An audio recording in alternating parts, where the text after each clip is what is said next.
Howdy! Welcome to my man corner, if you will. Command Central for me.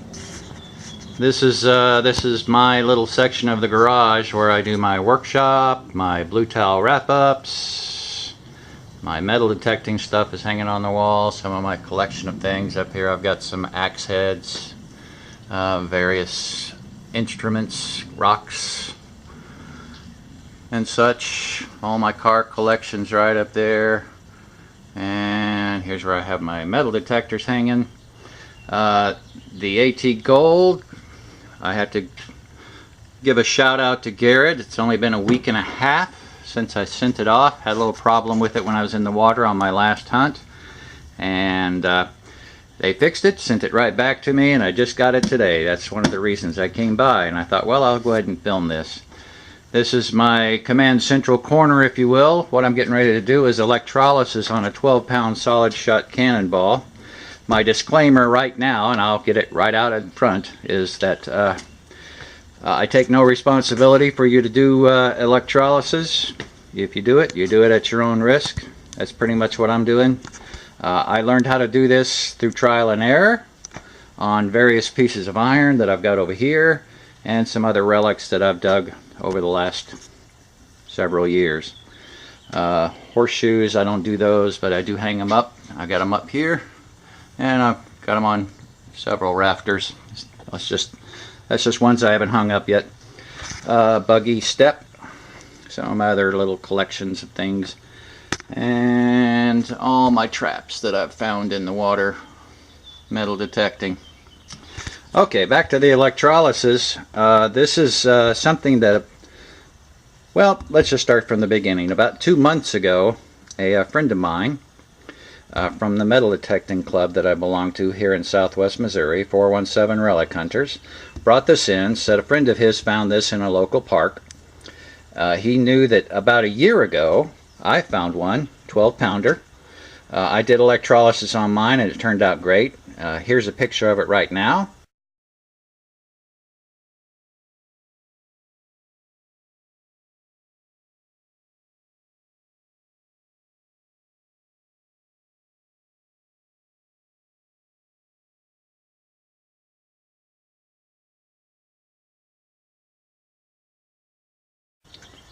I do have to say myself, it came out pretty good.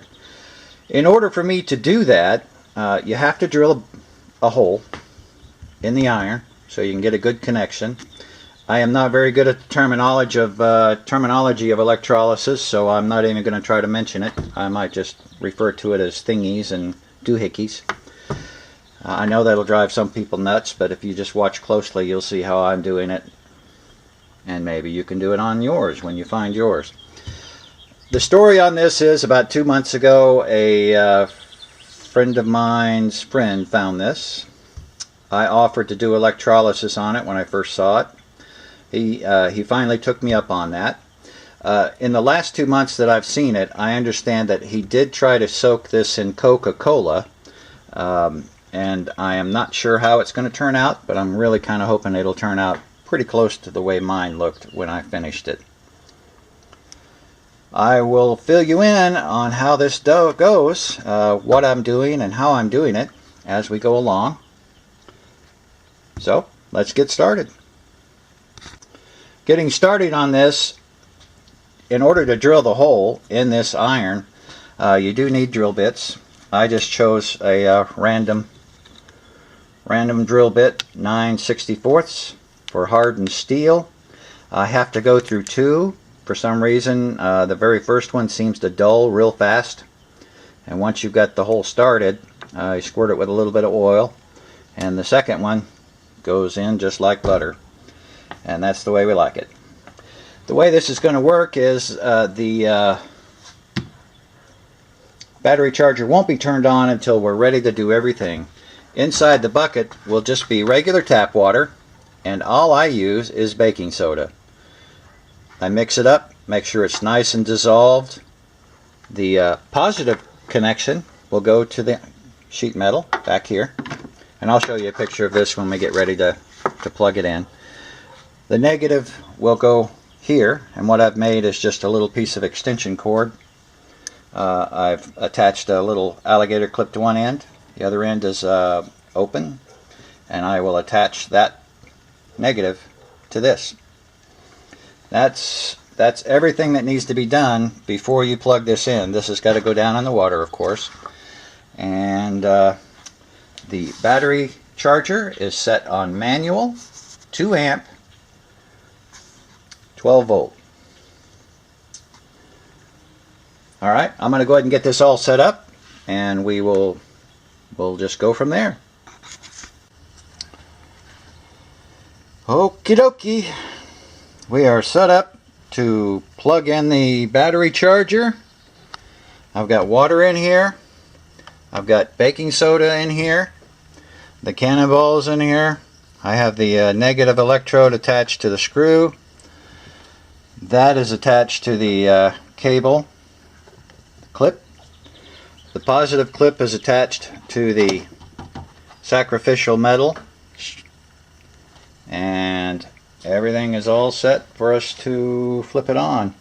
What I'm going to do is I'm going to turn this on and then just walk away. Tonight I might check it, see what it looks like, make sure it's cooking.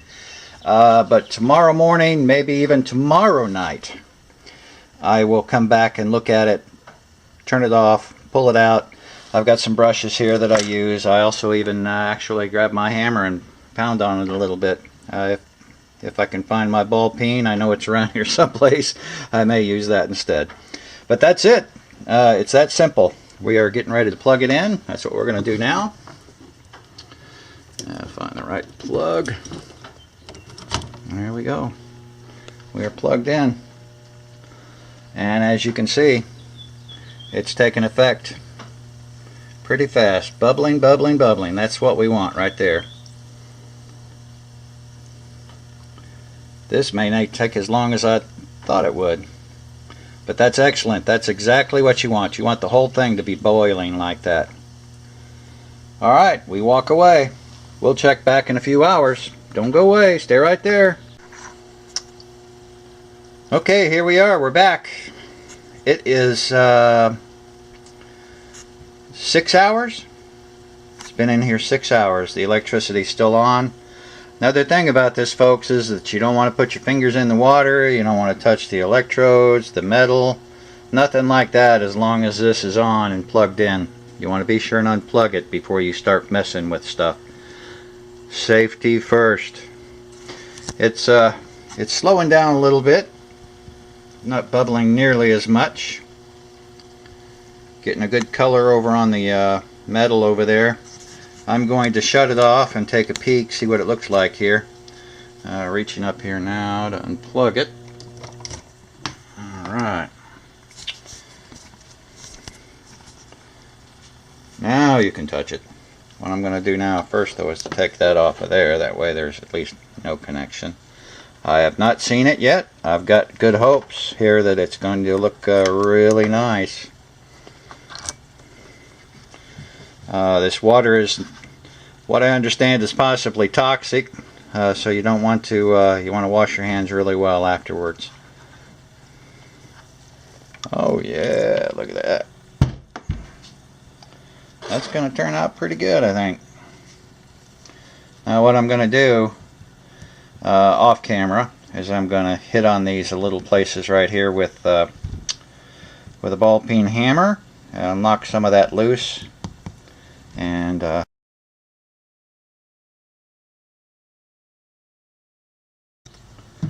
am truly sorry about cutting you short on that last segment. I'm still trying to get used to this camera. I never look in the lower left hand corner to see how much battery I have left. Oh well, between the last segment and now, I have taken the cannonball off a couple of times, beat on some of the rust. Some of it just flaked right off. And I've already applied 1 coat of mineral oil to it. I came back out to see how that's doing, and I brought my cannonball along with me. Oops, let's zoom out here and focus. This is the end product. This is my cannonball I found about a year ago. I figured since I'm putting mineral oil on this one, I should bring this one back out here. I could probably use another coat just to kind of keep some of the rust from developing. This is the final product. There's still a little bit of rust on it, not too much, but as long as we can keep some mineral oil on it every now and then, it should be okay. I'm pretty proud of the way it turned out. The screw is going to come out. I did loosen it a little earlier. There we go. Screw comes out. I will plug that little hole right there. And Raymond, I hope your buddy will be happy. I'm pretty pleased with it. If you have any questions, ask down below. Thanks for watching.